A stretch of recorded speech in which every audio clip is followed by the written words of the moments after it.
mana shu organizmdagi chiqindi kerak emas narsalarni yuvib tashlash uchun bizga limfosistema kerak. Limfosistemamiz bularni har bir arteriyadan kelgan, venadan kelgan chiqindilarni hammasini bu tozalash huquqiga va funksiyasiga ega narsa. Shuning uchun biz limfodrenaj degan apparatlarimiz bor. Bizda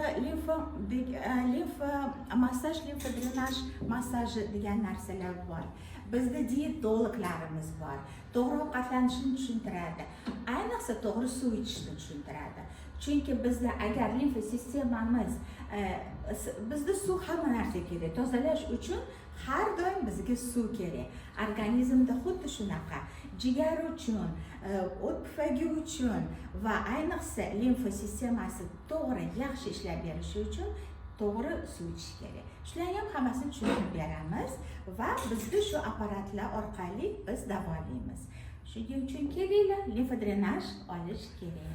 Limfodrenajni shunaqa men yaxshi tarafini bilaman, qarshi ko'rsatmasi unchalik yo'q.